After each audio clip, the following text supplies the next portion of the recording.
Hello everyone and welcome back to the King's Country Devlog series. This week I have been working on the player upgrades and have a working version of the Horgr system implemented.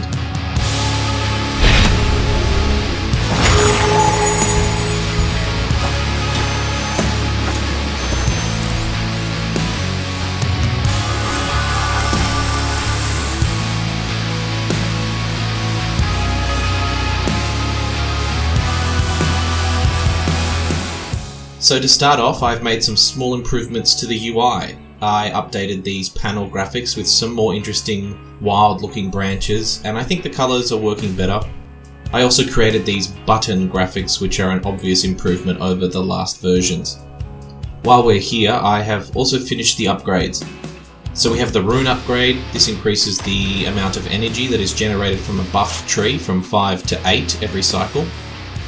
Then there is the beacon upgrade. This simply increases the length of time that the fire beacon is active before it explodes, so that more enemies are drawn into its radius. The fertile soil upgrade increases the rate at which wildlife spawns and increases the health of the wildlife, so they can take a few extra arrows before dying, which is helpful.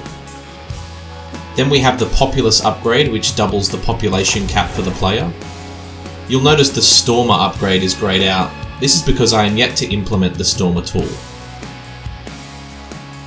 The next thing I worked on was the Horgr system. So the Horgrs are these ancient Celtic ruins that have magical properties, and they are contested for between the player and the humans. At the beginning of the game, the Horgr is placed randomly at one of 4 locations around the map. The way it works is if the player places a unit at the Horgr, they will begin to claim it for their team. A slider will fill up, at which point it is secured.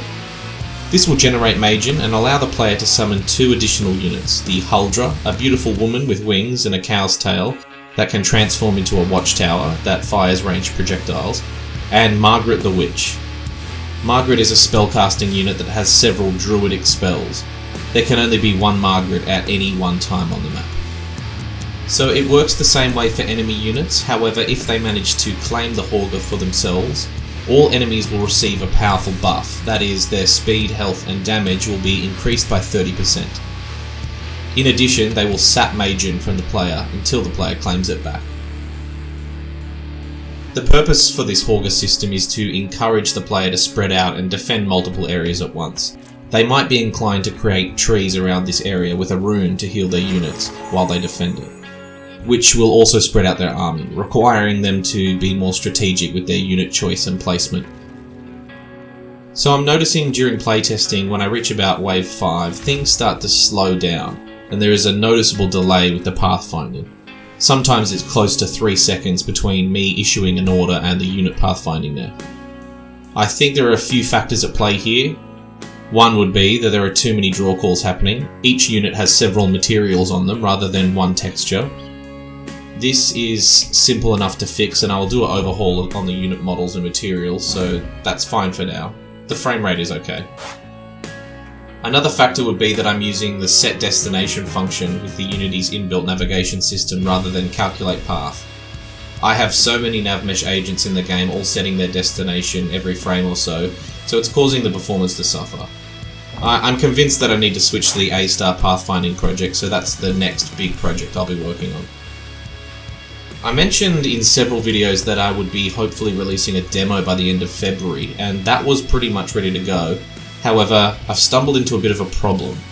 Whenever I build the game and run it, this is what I see. I can't figure out for the life of me what's going on here. I've tried for days and days to get it to work properly, but it's currently beyond me. I thought maybe it had something to do with my lighting settings, but they all seem to be in order, and no amount of trawling through ancient Reddit posts or forum searches has yielded any results. So I did manage to get some results by increasing the shadow atlas size and reducing the resolution of the shadows, which means at a certain angle, when I'm playing a build, I can see what's going on and the lighting pops back in. But this is obviously unplayable in its current state. If anyone out there has any solution or has experienced this before, leave a comment down below. I'd love to hear what you have to say. So on that note, thanks for watching everyone. Make sure to like the video and subscribe to the channel. With your help, other human beings are going to be able to play this game one day. Peace and love and Unity 3D.